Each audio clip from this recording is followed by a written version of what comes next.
یہ بات تو پسند کی تھی، حتیٰ کہ اللہ تعالیٰ کو تو پسند یہ بات تھی کہ کبھی بھی قتل و قتال نہ ہو، لوگ امن سے رہیں، لیکن ان لوگوں نے یہ چیز طے کر رکھی تھی۔ تو قرآن کریم نے کہا الشہر الحرام بالشہر الحرام، فرما دی کہ یہ حرمت والے مہینے جو ہیں یہ تو حرمت والے مہینے کے مقابل میں، اور اس کا فائدہ جو بھی تو ہے جب دونوں لوگ اس کی رعایت کریں۔ اب ایک آدمی تو اس کی رعایت کر رہا ہے، دوسرا نہیں کر رہا ہے۔ ان میں یہ بھی ہوتا تھا، مکے والے یہ بھی کیا کرتے تھے، یہود خصوصاً یہود یہ گڑبڑ کیا کرتے تھے کہ یہ لوگ کہہ دیا کرتے تھے کہ اس بار جو ہے مہینہ محرم کا نہیں ہے حرمت والا، بلکہ سفر کا مہینہ ہے۔ اب جو لوگ حج کے لیے آئے ہیں، یہاں سے آئے ذی القعدہ سے ذی الحجہ میں حج کیا، اب وہ لوگ یا تو ان کو رکنا پڑتا تھا اس مہینے، جس سے ان کا جو سامان تھا یہی لوگ یہود واپس ان سے لے لیا کرتے تھے، چھین لیا یا ان سے سستے داموں میں لے لیا۔ یہ جو لوگ نکلتے تو وہ جب اس مہینے میں محرم کے مہینے میں چلتے تو ان سے لوٹ پاٹ کر دیا کرتے۔ ان کا مطلب ہی یہ تھا کہ اس طریقے سے کیا جائے۔ تو قرآن نے کہا الشہر الحرام بالشہر الحرام، فرما رہے کہ حرمت والے مہینوں کی تو قدر جو ہے حرمت والے مہینوں کے مقابل میں، یہاں سے مراد فاعل سے مراد یہاں سے جو ہے نا فاعل کا صیغہ مراد ہے، یعنی کہ حرمت کرنے والے وہ ہے وہ حرمت کرنے والوں کے مقابل میں ہے۔ یعنی اگر کوئی لوگ اس کو محترم نہیں سمجھیں گے تو پھر کیا فائدہ، دونوں فریق کو محترم سمجھنا چاہیے۔ والحرمات قصاص، وہ فرماتے ہیں کہ حرمات تو جو ہیں وہ قصاص ہیں، مطلب یہ ہے کہ وہ حرمت کی چیزیں جو کہ اللہ تعالیٰ نے جن کی احترام اللہ تعالیٰ نے واجب کر دیا ہے ان کے اوپر تو قصاص ہے۔ قصاص آنے کا مطلب یہ کہ پیچھے آنا، قصاص قصہ کی جمع پیچھے آنا، یعنی ان کے پیچھے آنے کا مسئلہ ہے۔ مسئلہ یہ ہے کہ اگر دوسرے لوگ اس کی رعایت کریں گے تو لوگ اس کے پیچھے آئیں گے تو وہی جبھی تو آگے والے آگے چلیں گے۔ ایک آدمی چل رہا ہے اس راستے سے، دوسرا آگے اس راستے سے، تو گڑبڑ ہو جائے گی۔ یہ تو احترام کر رہا ہے، یہ احترام نہیں کر رہا کہ اس راستے سے آ رہا ہے۔ یہ فرمائے کہ حرمات و قصاص، یہ حرمت اس کی اگر تعظیم کر رہے ہیں تو تمہیں بھی چاہیے تم بھی اسی کے پیچھے آ کر کے اس کی تعظیم کرو۔ الحرمات و قصاص فمن اعتدى علیکم فاعتدوا علیہ بمثل ما اعتدى علیکم، لیکن فرما رہے ہیں لیکن اگر کوئی اس کی حرمت کو پامال کر رہا ہے تو جس نے تمہارے اوپر سرکشی کی فاعتدوا علیہ، تو تم بھی اس کے اوپر اعتداء کرو، سرکشی کرو، بمثل ما اعتدى علیکم، اتنی ہی جتنی کہ اس نے تمہارے اوپر سرکشی کی، اسی طریقے سے تم یہ کرو۔ واتقوا اللہ واعلموا ان اللہ مع المتقین، لیکن سوال یہ ہے کہ اللہ سے ڈرتے رہو، اللہ تعالیٰ سے ڈرتے رہو۔ وَاعْلَمُوا أَنَّ اللَّهَ مَعَ الْمُتَّقِينَ، اور جان لو اس بات کو کہ اللہ تعالیٰ متقیوں کے ساتھ میں ہے، جان لو اللہ تعالیٰ متقیوں کے ساتھ میں ہے، ڈرنے والوں کے ساتھ میں ہے۔ جو لوگ اللہ سے ڈریں گے تو اللہ تعالیٰ ان کی مدد کرے گا۔ وَأَنفِقُوا فِي سَبِيلِ اللَّهِ وَلَا تُلْقُوا بِأَيْدِيكُمْ إِلَى التَّهْلُكَةِ، اور سوال یہ ہے کہ کوئی بھی مقابلہ ہو سبیل اللہ کے اندر، کوئی بھی معاملہ ہو تو مال تو جو ہے وہ درکار ہوتا ہے، مال ضروری ہوتا ہے، اس لیے فرمایا وَأَنفِقُوا فِي سَبِيلِ اللَّهِ، اور تم خرچ کرو اللہ تعالیٰ کے راستے میں، وَلَا تُلْقُوا بِأَيْدِيكُمْ إِلَى التَّهْلُكَةِ، اور مت ڈالو اپنے ہاتھ کو ہلاکت میں۔ یہاں پر ہاتھ سے مراد جو ہے انسان کا پورا بدن، انسان کا پورا بدن لیا گیا ہے، ہاتھ بول کر کے گویا کہ اس کا نفس مراد لیا ہے۔ وَلَا تُلْقُوا بِأَيْدِيكُمْ إِلَى التَّهْلُكَةِ، اور مت ڈالو تم اپنے آپ کو، اپنے ہاتھ کو، یعنی کہ اپنے آپ کو إِلَى التَّهْلُكَةِ، ہلاکت کے طرف، گویا کہ ہاتھ جو ہے پورے بدن کی عکاسی کر رہا ہے۔ یہاں سے مطلب یہ ہے کہ تم جو ہے یعنی کہ تم خرچ کرنے سے، جہاد میں خرچ کرنے سے تم رک جاؤ، جہاد میں خرچ کرنے سے تم رک جاؤ، ایسا کام مت کرو۔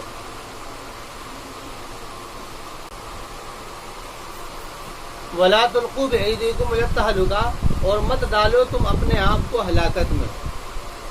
ہلاکت میں ڈالنے سے مراد یہ ہے کہ تم اس غزوے سے رکو، یا مال کے خرچ کرنے سے اللہ کے راستے میں رکو، یہ گویا کہ اپنے آپ کو ہلاکت میں ڈالنا ہے۔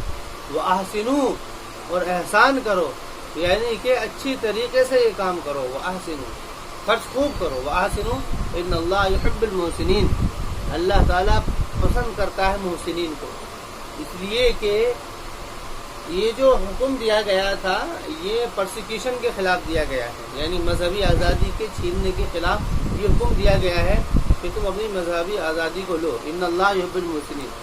وَأَتِمُّوا الْحَجَّ وَالْعُمْرَةَ لِلَّهِ، اب چونکہ حج کے عنوان سے یہ معاملہ چل رہا تھا، فرمایا وَأَتِمُّ الْحَجَّ وَالْعُمْرَةَ لِلَّهِ، اور پورا کرو تم حج اور عمرہ کو اللہ تعالیٰ کے لیے۔ حج کے ساتھ میں عمرہ لے لیا ہے کیونکہ دونوں ہی ایک ہی جگہ کا نام ہے، ایک ہی جگہ پر یہ سارے کام ہوتے ہیں۔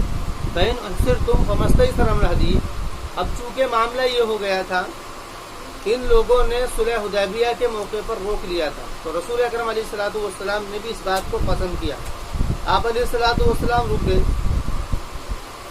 حالانکہ کوئی مسئلہ نہیں تھا، لیکن کچھ معاہدے انہوں نے کیے تھے۔ انہوں نے یہ کہا تھا دیکھو جی بات یہ ہے کہ آپ اگلے سال آنا، اس سال تو مت آؤ۔ تو آپ علیہ الصلوۃ والسلام نے اس بات کو پسند کیا کہ خواہ مخواہ آپس میں جنگیں ہوں، قتال ہوں، اور پھر اس کے نتیجے جو ہیں وہ جان و مال کے فساد سے نکلے، تو آپ نے اس کو پسند کیا اور آپ رکے۔ تو رکنے کے بعد میں اب یہ یہاں پر کچھ احکامات چل رہے ہیں۔ اب چونکہ احرام باندھ کر کے نکلے ہیں اللہ کے گھر کے لیے، اب کوئی مسئلہ آ گیا کہ رک گئے۔ یہ مسئلہ کسی بھی وجہ سے ہو سکتا ہے، یہاں پر بھی ہو سکتا ہے کہ ایک آدمی احرام باندھ کر کے نکلا ہو اور راستے میں وہ رک جائے کسی وجہ سے، تو کوئی پریشانی ہو جائے، فلائٹ کینسل ہو جائے یا کوئی معاملہ ہو جائے۔ تو اگر ایسا کوئی معاملہ ہوتا ہے تو اس میں حکم یہ ہے فَإِنْ أُحْصِرْتُمْ، پھر اگر تم محصور کر دیے گئے ہو، رک دیے گئے ہو، فَمَا اسْتَيْسَرَ مِنَ الْهَدْيِ، تو تم کو چاہیے یہ ایک نقصان ہے، اس نقصان کی بھرپائی کے لیے کوئی ہدی یعنی کوئی جانور ذبح کرنا چاہیے۔ فَمَا اسْتَيْسَرَ مِنَ الْهَدْيِ، بس جو بھی آسان ہو ہدی میں سے، یعنی وہ جانور تم قربان کرو۔ وَلَا تَحْلِقُوا رُؤُوسَكُمْ حَتَّىٰ يَبْلُغَ الْهَدْيُ مَحِلَّهُ، لیکن فرما رہے ہیں کہ اس حال میں یہ ہے کہ تم اپنے آپ کو حلق مت کراؤ یہاں تک کہ پہنچا دو ہدی کو، ہدی کہتے ہیں قربانی کا جانور، یہاں تک کہ پہنچا دو تم قربانی کے جانور کو اسی کی جگہ پر۔ اور وہ کیا ہے؟ یعنی کہ جہاں پر یہاں تک کہ تم جانور کو جہاں مطلب پہلے جانور کو اس کی جگہ پر پہنچاؤ، قربانی کی جگہ پر، وہاں قربان کرو، اور قربان کرنے کے بعد میں پھر حلق کرا دو۔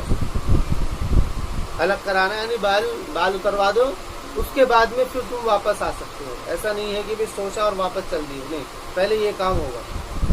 یہ گویا کہ ایک اس کے اوپر یہ ایک اس سے سہو ہو گیا ہے، تو سہو ہو گیا ہے، غلطی ہو گئی ہے، تو اس کا طریقہ تو نماز میں یہ ہے کہ سجدہ سہو کیا جائے، لیکن اس کے اندر طریقہ یہ ہے کہ جانور کو قربان کیا جائے اور حلق کرایا جائے، اس کے بعد میں پھر واپس آئے گا، یہ طریقہ ہے۔ اور باقی فقہ کی کتابوں میں یہ پورا مضمون جو ہے کھل کر کے آئے گا۔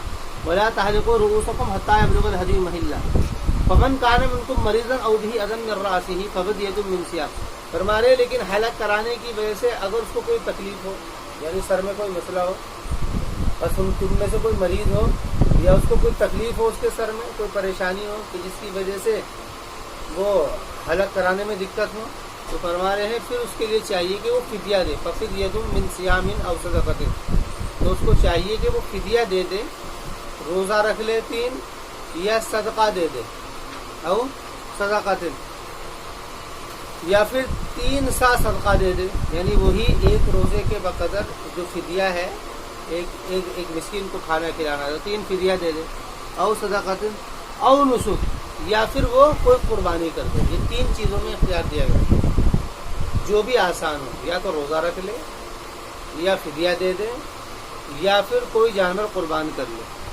ایک تو قربان کا جانور وہ ہوگا جو ہدی ہوگا، اور ایک قربانی اس غلطی کی وجہ سے، جو یہ غلطی ہو گئی ہے واپس جانے کی، ایک اس کی وجہ سے ان تینوں کاموں میں سے ایک کام کیا جائے گا۔ فَإِذَا أَمِنْتُمْ فَمَنْ تَمَتَّعَ، پھر اگر تم معمون ہو جاؤ، مطلب معمون ہونے کا مراد یہ ہے کہ تم جانے لگو، چونکہ یہ موقع جو ہوا تھا یہ اسی وجہ سے ہوا تھا، کیونکہ مسئلہ تھا جنگ کا، اس لیے حضرات صحابہ اس بات سے رک گئے تھے، اللہ کے رسول علیہ السلام نے روک لیا تھا۔ ہمارے پھر اگر تم معمون ہو جاؤ فَمَن تَمَتَّعَ بِالْعُمْرَةِ إِلَى الْحَجِّ فَمَا اسْتَيْسَرَ مِنَ الْهَدْيِ، بس وہ شخص جو کہ تمتع کر لے عمرہ کا۔ حج کی 3 قسمیں، حج تمتع، حج قران اور حج مفرد۔ حج تمتع اس کو کہتے ہیں جس نے احرام دونوں نیتوں سے باندھا ہو، جس نے حج تمتع اس کو کہا جاتا ہے کہ جس نے حج تمتع حج قران کہا جاتا ہے جس نے دونوں نیتوں سے احرام باندھا ہو کہ میں عمرہ بھی کروں گا حج بھی کروں گا. اور حج تمتع اس حج کو کہا جاتا ہے کہ جو گیا ہو عمرہ باندھ کے لیے، اس نے عمرہ کیا ہو پھر حج کا احرام باندھ. بلکہ حکم یہ ہے کہ حج کا احرام جو ہے وہ میقات سے باندھا جائے گا، جہاں سے وہ حد ہے. میقاتیں ہیں، میقات کہتے ہیں حد کو، یعنی اس حد سے آگے جو بھی حج کے ارادے سے جا رہا ہے اس کو بغیر احرام کے نہیں جانا. لیکن ایک آدمی باہر سے آیا ہے، سفر سے بہت دور سے آیا، اب اس کے لیے واپس جانا پھر میقات سے دوبارہ حج کا احرام باندھنا اس کے لیے مشکل ہو جائے گا. تو اس کے لیے اجازت دے دی ہے باہر والوں کو، شریعت میں اجازت ہے کہ وہ میقات میں جانے کی ضرورت نہیں ہے، وہیں سے احرام باندھ لے جہاں سے وہ اس کا عمرے کا احرام کھول دے. لیکن جو لوگ وہاں کے باشندے ہیں ان کے لیے اجازت نہیں ہے. ان کے لیے اجازت تو یہ ہے، ان کے لیے حکم یہ ہے کہ اگر وہ انہی دنوں میں عمرے کے ساتھ میں حج کرنا چاہ رہے ہیں تو ان کو چاہیے کہ واپس جائے اور اپنی میقات سے دوبارہ احرام باندھ کر کے آئے. ہم تمتع بالعمرۃ، پر جس نے تمتع کر لیا عمرے کا، تمتع یعنی فائدہ اٹھا لینا، الی الحج حج کی طرف، ومستیسر من الہدی، پر جو بھی آسان ہو ہدی وہ کرے، یعنی کوئی بھی وہ قربانی دے، کوئی بھی قربانی. ومن لم یجد، اور جو شخص کے نہ پائے، یعنی اس عمل کی وجہ سے کہ اس نے حج تمتع کیا ہے. تو حج تمتع چونکہ یہ بھی ایک اپنے اعتبار سے یہ بھی ایک طریقے کا عیب ہے. عیب کیوں ہے؟ کیونکہ حج کا تو حکم یہ ہے کہ اگر تمہیں حج کا احرام باندھنا ہے تو وہیں سے ہی باندھ کر کے آؤ. ایک آدمی نے عمرہ کیا، عمرہ کرنے کے بعد میں وہ حلال ہو گیا، احرام اس نے اتار دیا، اب اس کو چاہیے کہ حج اگر کرنا ہے دوبارہ میقات سے وہاں. لیکن چونکہ اس نے حج تمتع کیا ہے تو اس لیے اس کی وجہ سے اس نے یہاں پر جو احرام باندھ رہا ہے اس سے کہہ دیا ہے کہ تم کیا ہے ایک جانور قربان کرو. فمستیسر من الہدی، فمن لم یجد، پھر اگر نہ پاؤ تم کوئی قربانی، فصیام، تو اس میں بھی کیا ہے 3 دن کے روزے رکھ لو، فی الحج حج میں رکھ لو. یعنی یہ اس میں تھوڑا سا اختیار ہے. اس میں اختیار یہ ہے کہ یعنی کہ 9 ذی الحجہ سے پہلے یعنی کہ یہ کہ 7 تاریخ سے پہلے ذی الحجہ کی 7 تاریخ سے پہلے وہ اس کو کرے، یعنی کہ وہ جو روزے رکھنے وہ رکھ لے. لیکن اس میں اختیار دے دیا گیا ہے یا تو روزے وہیں رکھ لے اگر اتنا موقع ہو کہ اس میں حج کے درمیان اور اس کے درمیان میں اتنا وقفہ ہے کہ وہ روزے رکھ سکتا ہے، یعنی مزدلفے کے دن سے پہلے وہ فارغ ہو سکتا ہے. 8 تاریخ سے حج شروع ہوتا ہے، 8 ذی الحجہ سے. تو اگر وہ اس کام کو کر سکتا ہے تو ٹھیک ہے، اور اگر نہیں کر سکتا ہے تو اس کو چاہیے کہ گھر جب آ جائے واپس تو تب روزے رکھ لے، لیکن رکھنے پڑیں گے. تو یہی ہے ثلاثۃ ایام فی الحج، اس طریقے 3 روزے تو یہاں رکھے گا. وسبعۃ اذا رجعتم، اور 7 روزے جب رکھے گا جبکہ کیا ہے تم لوٹ آؤ. یعنی 3 روزے تو یہ ہے اس سے پہلے 6 سے پہلے. لیکن اگر کوئی مسئلہ ایسا ہو گیا ہے کہ جس کی وجہ سے وہ رکھ ہی نہیں پایا، ایسے موقع پر پہنچا ہے، تو پھر اس کے لیے یہ ہے کہ وہ بعد میں اس کام کو کرے. تو فصیام ثلاثۃ ایام فی الحج وسبعۃ اذا رجعتم، اور 7 روزے جبکہ وہ لوٹ آئے، جبکہ وہ یعنی اعمال حج سے جب وہ فارغ ہو جائے. تو فرما رہے تلک عشرۃ کاملہ، کہ یہ 10 روزے ہیں، یہ 10 روزے ہیں جو رکھے جائیں گے. ذالک، لیکن اب تو عام طور سے ایسا ہوتا ہے کہ وہ قربانی کر لیتے ہیں تو وہ معاملہ ہو جاتا ہے. تلک عشرۃ کاملہ، ذالک لمن لم یکن اہلہ حاضر مسجد الحرام. فرما رہے کہ یہ حکم ان لوگوں کے لیے ہے جو کہ مسجد الحرام کا آبادی نہ ہو، شہری نہ ہو. یہ اس کے لیے ہے کہ جو کہ مسجد حرام کا شہری نہ ہو، جو مسجد حرام میں نہ رہتا ہو، یہ حکم اس کے لیے ہے. واتقوا اللہ واعلموا ان اللہ مع واتقوا اللہ واعلموا ان اللہ شدید العقاب، اور جان لو کہ تم اس بات کو کہ اللہ تعالیٰ، اور اللہ سے ڈرو اور جان لو اس بات کو کہ اللہ تعالیٰ شدید العقاب ہے. یعنی جس نے ان حکموں کی مخالفت کر لی تو اللہ تعالیٰ بدلہ لینے میں سخت ہے. الحج اشہر معلومات، فرما رہے کہ حج کے مہینے تو یہ مشہور مہینے ہیں، معلومات معلوم ہے، لوگ جانتے ہیں کہ حج کے مہینے کیا ہیں. وہ شوال ہے، ذی قعد ہے اور ذی الحج ہے.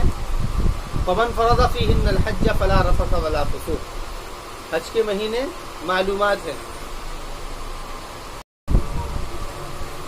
الحج اشہر معلومات، یہاں سے حج کے متعلق کچھ پیغامات ہیں کہ حج کیا چیز ہے. تو فرما رہے ہیں الحج اشہر معلومات، کہ حج جو ہے معلومات ہیں، تو شوال ہے، ذی قعدہ ہے، ذی الحج ہے. ومن فرض فیہن الحج، پر جس کے اوپر کہ جو کہ فرض کر لے ان میں حج کو، ان میں ہن سے مراد وہی مخصوص دن جو حج کے مخصوص دن ہے، جو اس کے اندر حج کو فرض کر لے، یعنی حج کی نیت کر لے اور حج کے لیے چلے، تو فرما رہے ہیں اس کے لیے حکم یہ ہے فلا رفث ولا فسوق ولا جدال فی الحج. یہاں پر 3 لفظ استعمال ہوئے ہیں، رفث، فسوق اور جدال. رفث کہتے ہیں شہوانی باتوں کو یا شہوانی عمل کو، یہ پہلے آیا تھا. فسوق کہتے ہیں اطاعت سے نکل جانا، یعنی نافرمانی کرنا. اور جدال کہتے ہیں لڑائی جھگڑے کو، جھگڑا. اگر تم دیکھو گے یہی 3 چیزیں ہیں جو کہ فتنہ اور فساد کا ذریعہ بنتی ہیں. یا تو شہوانی باتیں، کسی کی طرف کو نظر اٹھا کر کے دیکھنا یا کسی سے چھیڑ چھاڑ کرنا، یا تو یہ وجہ بنتی ہے قتل و قتال کی. یا پھر اطاعت سے نکل جانا، اطاعت سے نکل جائے کہ آدمی اطاعت سے نکل جائے.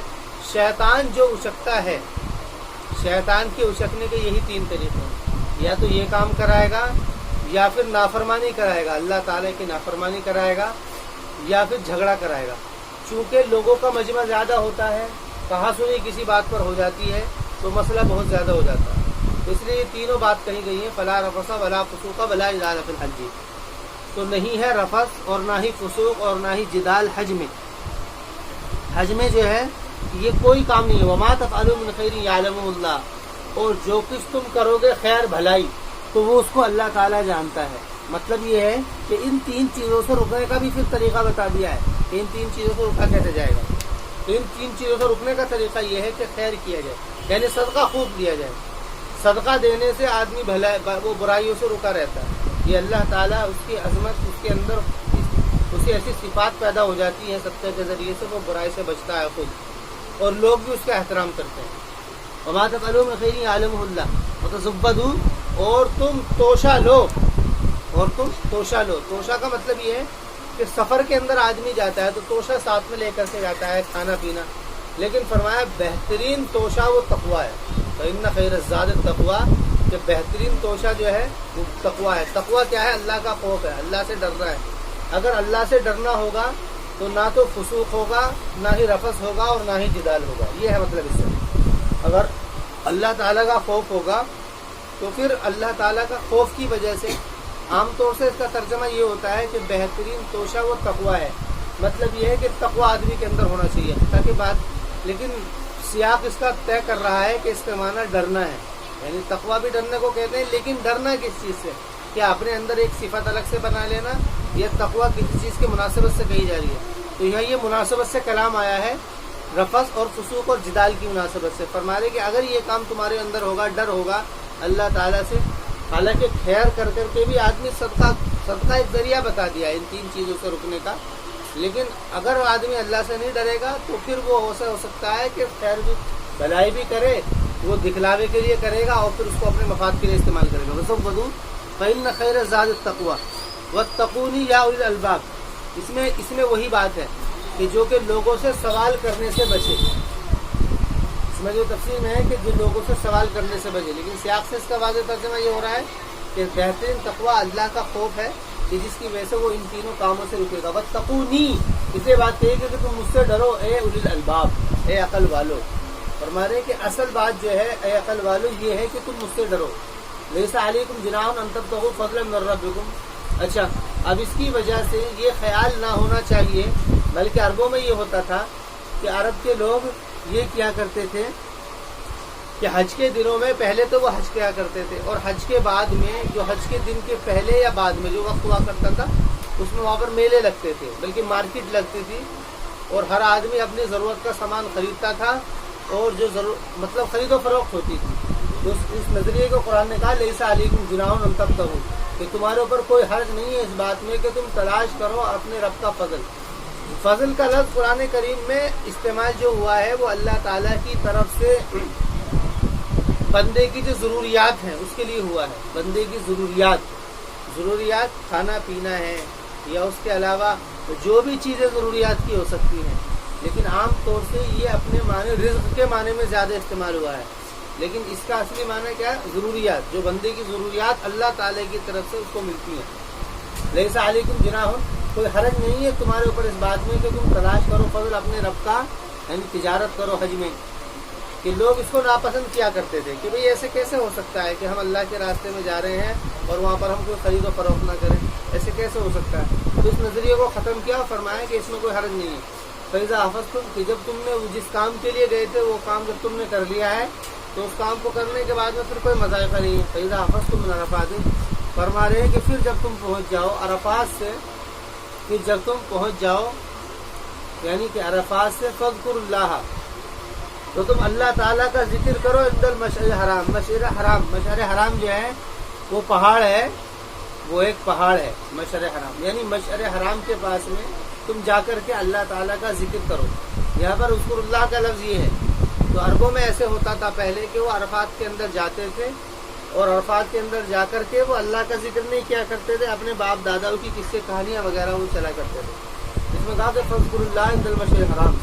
تو اب حکم یہ ہے کہ عصر کے بعد سے لے کر کے عشاء تک کم از کم وہاں پر عرفے کے اندر رہنے کا حکم ہے اور وہاں پر کھڑے ہو کر کے دعا کی جائے۔ یہ زیادہ یہ وہاں پر فضیلت کی چیز ہے کہ وہاں پر کھڑا ہو کر کے وہ مکے کی طرف کو رک کر کے کھڑے ہو کر کے ہاتھ اٹھا کر کے دعا کی جائے۔ اس سے مراد وہی ہے فاذکروا اللہ عند المشعر الحرام واذکروہ کما ہداکم، اور تم یاد کرو جیسا کہ اللہ تعالیٰ نے تم کو ہدایت دی ہے، کہ تم کو بتا دیا ہے، کیونکہ یہ بات تو بالکل پتہ ہی نہیں لگی تھی کہ کیا عمل ہے، کہاں پر کیا کرنا ہے۔ تو فرما رہے تم اللہ کا ذکر کرو جیسے کہ اس نے تم کو ہدایت دی ہے۔ وَإِن كُنتُم مِّن قَبْلِ مِنَ الضَّالِّينَ، اور کہ تھے تم اس سے پہلے لَمِنَ الضَّالِّينَ، ضالین میں سے، یعنی کہ تم گمراہ تھے، تمہیں پتہ ہی نہیں تھا یہ کب کیا عمل کرنا ہے۔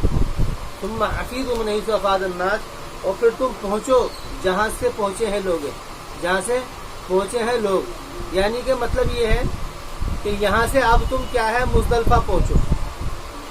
یہاں سے مطلب کیا ہے مزدلفہ پہنچو۔ عرب لوگ کیا کرتے تھے کہ یہاں سے وہ مزدلفہ نہیں جایا کرتے تھے، یہاں سے لوگ وہ مزدلفہ نہیں جایا کرتے تھے بلکہ وہ یہیں آ کر کے ٹھہر جایا کرتے تھے۔ تو ان سے کہا تم معافی من حیث أفاض الناس، کہ پھر تم وہاں سے پہنچو جہاں سے لوگ پہنچتے ہیں۔ واستغفر اللہ، اور تم اللہ تعالیٰ کا استغفار کرو، ان اللہ غفور الرحیم، استغفار کرو اللہ سے معافی مانگو، ان اللہ غفور الرحیم، کہ اللہ تعالیٰ معاف کرنے والا رحم کرنے والا ہے۔ فإذا قضيتم مناسککم، پھر جب تم پورا کر لو اپنے مناسک، مناسک منسک کی جمع ہے، اس سے مراد وہی حج کے ارکان۔ پھر جب تم پورا کر لو اپنے منسک کو، یعنی کہ جتنے بھی حج کے ارکان ہیں وہ کر لو، تو اس کے بعد میں تم کو چاہیے تو فاذکروا اللہ، کہ پھر تم اللہ کا ذکر کرو، کذکرکم آباءکم، جیسے کہ تم اپنے باپ داداؤں کا ذکر کرتے ہو۔ عرب میں یہ ہوتا تھا کہ وہ جو اپنے گمان کے مطابق جو انہوں نے حج کے ارکان طے کر رکھے تھے، اور حج کے ارکان کو وہ پورا کرنے کے بعد میں وہ وہاں پر بیٹھ جاتے اور بیٹھ کر کے اپنے باپ داداؤں کو یاد کرتے، ان کا نام لیتے اور بہت سارے کام وہ کرتے تھے۔ فاذکروا اللہ کو کہا فاذکروا اللہ کذکرکم آباءکم، کہ تم اللہ کا ذکر کرو جیسے کہ تم اپنے باپ داداؤں کا ذکر کرتے ہو۔ او اشد ذکرا، بلکہ تمہیں یہ چاہیے کہ تم تو اور زیادہ سختی کے ساتھ میں ذکر کرو، او اشد ذکرا، کہ تم اور سختی کے ساتھ میں ذکر کرو، او اشد ذکرا۔ او فمن الناس من یقول ربنا آتنا فی الدنیا، تو فرما رہے ہیں کہ بعض لوگ تو ایسے ہیں کہ جو اللہ تعالیٰ کو اس طریقے سے، اب چونکہ مضمون دعا کا چل گیا تو دعا کے آداب بھی قرآن کریم نے واضح کر دیے۔ تو بعض تو وہ لوگ ہیں جو کہ دعا کرتے ہیں ربنا آتنا فی الدنیا وما لہ فی الآخرۃ، جو دنیا ہی کے مانگتے ہیں۔ بعض وہ لوگ ہیں جو سوال دنیا کا ہی کرتے ہیں کہ اللہ ہم کو دنیا ملے، ربنا آتنا فی الدنیا وما لہ فی الآخرۃ من خلاق، تو فرمایا ہوا کہ ان کے لیے آخرت میں کوئی حصہ نہیں، کہ جو صرف دنیا کا ہی سوال کرتے ہیں۔ فمنہم من یقول ربنا آتنا فی الدنیا حسنہ، اور بعض ان میں سے وہ لوگ ہیں جو یہ کہتے ہیں ربنا آتنا فی الدنیا حسنہ، کہ ہمارے رب ہم کو دنیا میں بھلائی دے اور آخرت میں ہی بھلائی دے، وقنا عذاب النار، اور ہم کو عذاب قبر سے بچا۔ تو فرمانے کہ دعا یہ مانگنی چاہیے، دنیا میں آدمی کی ضرورت ہے اس کو بھی مانگے، لیکن اصل جو مسئلہ ہے اس کا آخرت کا ہے کہ اس کو نہ بھولے۔ کہ فمن الناس من یقول ربنا آتنا فی الدنیا وما لہ فی الآخرۃ من خلاق ومنہم من یقول ربنا آتنا فی الدنیا حسنہ وفی الآخرۃ حسنۃ وقنا عذاب النار، یعنی اس خیال کو بھی پیدا کیا گیا ہے کہ دعا کے یہ آداب ہیں کہ دعا میں جب بھی مانگا جائے تو دنیا کو بھی مانگا جائے اور آخرت کو بھی مانگا جائے. ایسا نہیں ہے کہ آخرت کو مانگا جائے پھر دنیا میں کیا کرے گا, یا دنیا کو مانگے آخرت میں پھر کیا کرے گا. فرما رہے ہیں دونوں ہی چیزیں جو ہیں وہ مانگی جائیں گی. وقنا عذاب النار, یعنی ہم کو کہ اس سے داخل ہونے سے بچا, کہ وہ دارین کی خیر کو مشرکین جو ہے ناپسند کیا کرتے تھے کہ دارین کیسے ہم مانگ سکتے ہیں. تو اس خیال کا رد کیا گیا اور یہ کہا کہ نہیں, دونوں جگہ کو مانگو. اولئک لہم, اس لیے ہم کہا کہ وہی لوگ ہیں جن کے لیے حصہ ہے, نصیب کہتے ہیں حصہ کو, کہ جن کے لیے حصہ ہے یعنی کہ ریزرو ہے. اس کو کرو ترجمہ کہ اس کے لیے ریزرو ہو گئی یہ چیز. اولئک لہم نصیب مما کسبوا, اس چیز کی وجہ سے جو انہوں نے کمایا. لیکن یہاں پر کسب کا لفظ اس لیے کہہ دیا ہے, خالی دعا کا مسئلہ نہیں ہے کہ دعا تو اصل میں اپنی عبادات کو قبول کرانے کا ذریعہ ہے. دعا اصل میں واسطہ ہے عبادات کی قبیل سے مانگنے کا. اس لیے یہاں پر شرط لگا دی ہے اولئک لہم نصیب مما کسبوا, کہ انہی کے لیے بدلہ ہے اس چیز کا جو انہوں نے کمایا. ایک آدمی کا عمل کچھ نہ ہو اور خالی وہ دعا کرے تو یہ معاملہ بنے گا نہیں, بلکہ دعا جو ہے وہ عبادت کے ذرائع سے مانگنے کا ہے. اس لیے روایت کے اندر آتا ہے الدعاء مخ العبادہ, کہ دعا عبادت کا مغز ہے. دعا جو ہے عبادت کا مغز ہے.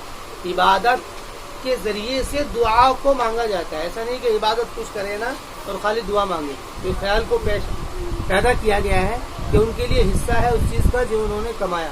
واللہ سریع الحساب, اور اللہ تعالیٰ جلدی حساب والا ہے. واللہ سریع الحساب, کہ اللہ تعالیٰ جلدی حساب والا ہے. سریع کے معنی جلدی, حساب یعنی حساب کا جلدی لینے والا ہے. وَاذْكُرُوا اللَّهَ فِي أَيَّامٍ مَعْدُودَاتٍ, اور تم اللہ تعالیٰ کا ذکر کرو ایام معدودات میں. ایام معدودات سے مراد وہی حج کے دن, حج اشہر معلومات جو ہے, کہ ان دنوں میں تم اللہ تعالیٰ کا ذکر کرو. وَاذْكُرُوا اللَّهَ فِي أَيَّامٍ مَعْدُودَاتٍ, اور یہاں سے مراد مفسرین کے نزدیک ایام تشریق بھی ہے. ایام تشریق بھی ہے. وَاذْكُرُوا اللَّهَ فِي أَيَّامٍ مَعْدُودَاتٍ فَمَن تَعَجَّلَ فِي يَوْمَيْنِ فَلَا إِثْمَ عَلَيْهِ, پس جس نے جلدی کری 2 دن میں, فلا اسم علی, تو اس کے اوپر بھی کوئی گناہ نہیں ہے. ومن تاخر فلا اسم علی, اور جس نے مؤخر کر دیا ہے اس کے اوپر بھی کوئی گناہ نہیں ہے. یعنی کہ جو جلدی آ گیا ہے وہاں سے لوٹ کر کے, تو فلا اسم علی کوئی گناہ نہیں ہے. لمن اتقا, یہ اس کے لیے ہے کہ یہ اس کے لیے جو کہ اللہ سے ڈرتا ہو. لیکن اگر اس کا ارادہ کچھ اپنی اور رسم کا ہے, اس لیے میں اصل میں حج کا جو ارکان ہے اس میں ایک ایسی رسم ہے عبادت کی, وہ ہے کہ آدمی کہیں چل رہا ہے, پھر رہا ہے, یہ انسانی جو حالتیں ہیں اس سے متعلق ہے. یہ انسان چلتا ہے, پھرتا ہے, کہیں رکتا ہے, ٹھہرتا ہے. تو اس لیے اس بات میں قدم قدم پر یہ بات تقوی کو کہہ کر کے ڈرایا گیا ہے کہ ایسے نہ ہو کہ تم ان عبادت کی رسم کو اپنی رسم بنا لو اور اپنے طریقے سے کرنے لگو. فرمانے کہ اگر کوئی آ جائے جلدی تو اس پر بھی کوئی گناہ نہیں ہے. ومن تاخر فلا اسم علیہ, لیکن شرط یہ ہے لمن اتقا, کہ وہ اللہ سے ڈرتا ہو, اس کا ارادہ حج کا ہو. واتقوا اللہ واعلموا انکم الیہ تحشرون, اور تم ڈرو اللہ تعالیٰ سے اور جان لو اس بات کو کہ واتقوا اللہ واعلموا, اور جان لو اس بات کو کہ بے شک تم اسی کی طرف جمع کیے جاؤ گے. یعنی اس بات کو تم جان لو کہ تمہارا انجام آخر جو ہوگا وہ وہیں پر ہوگا. واتقوا اللہ واعلموا انکم الیہ تحشرون. ومن الناس من یعجبک قولہ فی الحیاۃ الدنیا ویشہد اللہ علی ما فی قلبہ, اور فرما رہے کہ بعض لوگ وہ بھی ہیں کہ جن کا قول تمہیں اچھا لگے گا دنیاوی زندگی میں. یعنی کہ تم میں سے بعض لوگ وہ بھی تمہیں ملیں گے کہ جن کی بات تمہیں بڑی پیاری لگیں گی. ویشہد اللہ علی ما فی قلبہ, اور اللہ تعالیٰ گواہی دیتا ہے علی ما, اس چیز پر جو کہ ان کے دل میں ہے. ان کے دل میں ہے مطلب کیا ہے, ان کے دل میں جو ہے نفاق ہے, ان کے دل میں نفاق ہے. وہو علد الخصام, اور حال یہ ہے کہ وہ جھگڑا کرنے والے ہیں. وہو علد الخصام, اور وہ جھگڑا کرنے والے ہیں. یعنی کہ ان کا ارادہ تو یہ ہے کہ جھگڑا کیا جائے, ان کا ارادہ جھگڑا کرنے کا ہے. وہ علد الخصام, علد الخصام, علد کہتے ہیں پڑ جانے کو, اور خصام خصم کی جمع, اس کے معنی جھگڑا, سخت. علد کے معنی سخت کیا آتے ہیں, سخت جھگڑا بھی. وہو علد الخصام, پڑ جانا سختی کے ساتھ. علد کے معنی پڑ جانا سختی سے, اور وہ سخت, اور وہ اس کا ترجمہ کرو وہ بہت سخت, یعنی کہ سخت جھگڑا لو. وہ علد الخصام. یہ اس کے بارے میں فرما رہے ہیں کہ اخرج بن شریح ایک شخص تھا یہ رسول اکرم علیہ الصلوۃ والسلام سے بات کرتا تھا، بڑی پیاری بات کرتا تھا اور قسم کھاتا تھا کہ وہ مومن ہے، اور وہ آپ کی مجلس میں بیٹھتا تھا اور وہ سارے کام کیا کرتا تھا. تو اس نے یہ کام بھی کیا تھا کہ اس نے مسلمانوں کو اس نے تکلیف دی ہے، اس نے مسلمانوں کو بڑی تکلیف دی ہے، اس طور پر کہ اس نے مسلمانوں کی کھیتیوں کو اور اونٹ کو جانوروں کو اس سے بڑی تکلیف، بڑی کیا ہے، ان کو تکلیف پہنچائی ہے. تو اللہ تعالیٰ فرما رہا ہے کہ بعض لوگ ایسے بھی ہیں کہ جو کہ بات ایسی کرتے ہیں، وَإِذَا تَوَلَّىٰ سَعَىٰ فِي الْأَرْضِ، اور ان کی حالت یہ ہے کہ جب وہ پھرتے ہیں آپ سے سعىٰ فِي الْأَرْضِ، زمین میں بھاگتے ہیں، لِيُفْسِدَ فِيهَا، بھاگنے سے مراد یہ ہے کہ وہ جلدی جلدی کوشش کرتے ہیں کہ کیسے فساد پھیلا دیں، لِيُفْسِدَ فِيهَا، تاکہ وہ فساد پھیلائیں. وَيُهْلِكَ الْحَرْثَ وَالنَّسْلَ، دیکھو فساد کی تفسیر خود قرآن نے کر دی کہ فساد کس کو کہتے ہیں. فساد ہوتا ہے وہ حرث و نسل کی تباہی سے. حرث و نسل، حرث سے مراد وہ جو ذرائع ہیں کمائی کے، کاروبار کو ختم کر کے، اور نسل یعنی کہ انسانیت کو ختم کر کے. یا تو کاروبار کو ختم کیا جائے کہ جس سے لوگ جو ہے بھوکے مرنے لگے، یا پھر لوگوں کو ڈائریکٹ ایسے ختم کر دیا جائے، اس کو فساد کہتے ہیں. وہی الحرث والنسل، اور وہ یعنی فساد پھیلائے زمین میں کس طور پر، واو تفسیریہ ہے، یعنی ہلاک کر کے کھیتیوں کو اور نسل کو. واللہ لا یحب الفساد، اور اللہ تعالیٰ پسند نہیں کرتا ہے فساد کو. اور فرما رہے ہیں کہ یہ لوگ ایسے ہیں وَإِذَا قِيلَ لَهُ اتَّقِ اللَّهَ، کہ جب ان سے کہا جاتا ہے کہ تم اللہ سے ڈرو، أَخَذَتُ الْعِزَّةُ بِالْإِثْمِ، تو پکڑ لیتی ہے ان کو عزت کے معنی میں ہی استعمال ہوا ہے. عزت یہ ذلت کے خلاف صفت ہے، ذلت رسوائی اور عزت جو ہے بڑھوتری، اس کو پکڑ لیتی ہے عزت گناہوں کی. یہاں پہ عزت سے مراد عزت کو متعلق کر دیا اسم سے، یعنی یہ جو حق میں کمی کر رہے ہیں یہ گویا کہ اس کو عزت سمجھ رہے ہیں ان کے خیال کے مطابق. مطلب جب ان سے کہا جاتا ہے کہ بھئی تم اس کام کو کرو، اللہ پر ایمان لاؤ، تو یہ اپنی اسی استکبار میں، تکبر میں کہتے ہیں کہ بھئی ہم ان کے چھوٹے لوگوں کے ساتھ میں کیسے رہیں گے. یعنی گویا کہ جو یہ ان کی جو یہ کمینگی ہے، جس کو یہ عزت سمجھ رہے ہیں، وہ ان کو پکڑ لیتی ہے. اس لیے بالاسم کی قید لگا دی، تو پکڑ لیتی ہے ان کو عزت، گناہ کی عزت. فَحَسْبُهُ جہنم، اسم کے معنی حق میں کمی کرنا، فَحَسْبُهُ جہنم. تو اللہ فرماتا ہے تو ان کو فَحَسْبُهُ جہنم، تو ان کو کافی ہے جہنم. وَلَبِئْسَ الْمِہَادُ، اور کیا ہی برا مہاد. مہاد مہد کی جمع ہے، اس کے معنی آتے ہیں گود، اور کیا ہی بری گود ہے وہ. وَمِنَ النَّاسِ مَن يَشْرِي نَفْسَهُ ابْتِغَاءَ، اور لوگوں میں سے بعض وہ ہیں جو کہ بیچ دیتے ہیں اپنے آپ کو، یا خرید لیتے ہیں اپنے آپ کے بدلے میں، ابتغاء مرضات اللہ، تلاش کرتے ہوئے اللہ کی خوشی کو. اللہ رؤوف بالعباد، یعنی بعض لوگ تو ایسے ہیں اور بعض لوگ ایسے بھی ہیں جو کہ اللہ کی خوشنودی کے لیے اپنے آپ کو بیچ دیتے ہیں. اللہ رؤوف بالعباد، اور اللہ تعالیٰ رؤوف کہتے ہیں اس صفت کو جو کہ کسی کے تمام حالات کے اوپر نظر رکھے، تمام حالات کے اوپر نظر رکھے کہ کب اس کو پریشانی ہو سکتی ہے. اللہ رؤوف بالعباد، اور اللہ تعالیٰ رؤوف ہے عباد کے اوپر، رحم کرنے والا ہے بندوں کے اوپر، یعنی اس طور پر کہ اس نے ان کو ہدایت دی ہے. اور یہ اچھا، اس آیت کے بارے میں بھی یہ قول ہے کہ یہ جو ہے اس کا شان نزول یہ ہے کہ عبداللہ بن سلام اور ان کے ساتھیوں کے بارے میں یہ نازل ہوئی ہے. اب چونکہ یہود کے اوپر بات چل رہی تھی، اور ہمارے یہود میں سے کچھ تو لوگ ایسے ہیں جو یہ دعا کرتے ہیں، کیونکہ یہود نے ہی یہ سارا معاملہ کیا تھا، انہوں نے ہی سارے حج کے ارکان کو بالکل ایک دم سے مس کر دیا تھا. تو فرمانے کہ ان میں سے بعض ایسے ہیں جو کہ دعا کرتے تو ہیں، بعض تو ایسے ہیں جو کہ اپنے باپ داداؤں کا ذکر کرتے ہیں، بعض دعا کرتے ہیں لیکن دعا میں یہ کہہ دیتے ہیں وہ کہ جی سب دنیا میں دے دے. اور بعض ان میں ایسے بھی ہیں کہ جو کہ بات ایسی پیاری کرتے ہیں تو آپ ان سے بچو.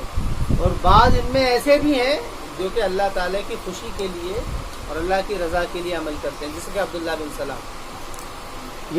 کیونکہ ان کا ایک عمل ذکر کیا گیا تھا پیچھے کہ انہوں نے حج کے ارکان کو سارے کے سارے کو بدل دیا تھا، تو اس لیے ان کے اوپر تقریر چل رہی تھی کہ ان میں کیسے کیسے لوگ ہیں.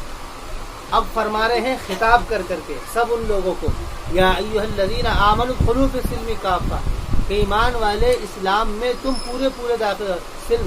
سلم کہتے ہیں سلامتی کو، سلم سلامت، امانت سلامت یعنی کہ امن، کہ تم داخل ہو جاؤ اسلام میں، یعنی کیونکہ اسلام میں ہی آدمی آ کر کے امن پا سکتا ہے. کافہ پورے پورے، یہ حکم اس لیے دیا گیا ہے کیونکہ یہود کیا کرتے تھے، اپنے آپ کو مسلمان بھی کہتے تھے اور حج کے بہت سارے ارکان انہوں نے ختم کر رکھے تھے. اس لیے کہا گیا ہے کہ اسلام میں تم پورے داخل ہو جاؤ. ولا تتبعوا خطوات الشیطان، اور تم شیطان کی خطوات کی بھی اتباع نہ کرو. خطوات کہتے ہیں نقش کی. نقش جیسے کہ کوئی چلا جاتا ہے، جیسے کہ سانپ نکل گیا. اب سانپ تو نکل گیا، اب آدمی اس کو تلاش کرنے کے لیے کیسے جائے گا؟ اس کے نقش کو دیکھے گا. تو فرما رہے ہیں کہ اس کی ایک تو یہ ہے اس کے بالکل پیچھے چلنا، ایک یہ اس کے تو پیچھے نہ چلا جائے بلکہ اس کے نقش کے پیچھے چلا جائے. اب اس میں اندیشہ یہ ہو سکتا ہے کہ نقش اسی سانپ کے ہو یا دوسرے کو ہو، یا ایسے ہی آدمی کے اسی کے قدم ہے یا دوسرے کے قدم ہے. فرما رہے ہیں اس سے اتنا بچو کہ تم اس کے پیچھے تو جاؤ نہ جاؤ یہ تو بات الگ دور کی ہے، تم ان کے نقش کو دیکھ کر کے بھی مت چلو. یہ ہے مطلب ولا تتبعوا خطوات الشیطان، یعنی بلاغت ہے، یعنی کہ بچنے کے لیے. ولا تتبعوا خطوات الشیطان انہ لکم عدو مبین، کہ بے شک فرما رہے ہیں کہ انہوں نے شیطان کے نقش قدم کی اتباع کی تھی، تو اس لیے انہوں نے اپنی عبادات کے طریقوں کو ہی بدل دیا تھا. کیونکہ شیطان تمہارا کیا ہے؟ عدو مبین ہے، واضح دشمن ہے. فَإِن زَلَلْتُم مِّن بَعْدِ مَا جَاءَتْكُمُ الْبَيِّنَاتُ، فرما رہے ہیں پھر اگر تم زلل کہتے ہیں پھسل جانا، اگر تم پھسل گئے اس کے بعد میں کہ تمہارے پاس میں واضح دلائل آ گئے، تو جان لو کہ بے شک اللہ تعالیٰ عزیز الحکیم، زبردست ہے، حکمت والا ہے. عزیز کہتے ہیں ایسا زبردست جس کو کوئی نہ ہرا سکے. عزیز کہتے ہیں ایسے کھلاڑی کو جس کو کوئی نہ ہرا سکے. عزیز کے معنی کہ اللہ تعالیٰ عزیز ہے.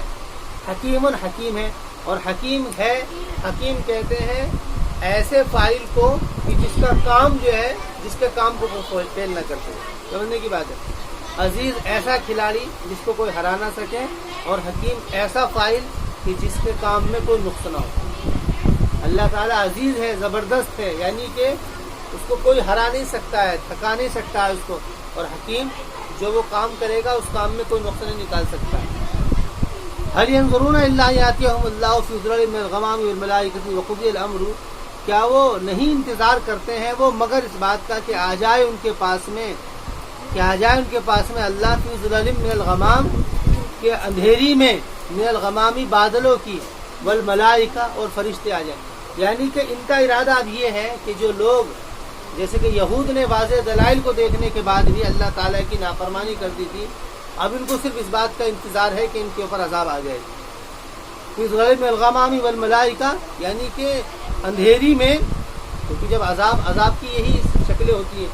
پہلے جو عذاب کی شکلیں ہوئی ہیں یہ زیادہ ہوئی ہیں کہ آسمان پر اندھیری چھائی، بادل آئے اور پتھر کی بارش ہو گئی یا آگ کی بارش ہو گئی. تو اس لیے اس کو کہہ کر کے وہ عذاب کی طرف کنایا ہے. اور فرشتے، کیونکہ فرشتوں کے ذریعے سے ہی اللہ تعالیٰ کی طرف سے فیصلے ہوتے ہیں. وقضی الامر، اور معاملے طے کر دیے جائیں، فیصلے کر دیے جائیں. وإلی اللہ ترجع الامور، اور اللہ کی طرف لوٹا دیے جائیں گے معاملے. وإلی اللہ ترجع الامور.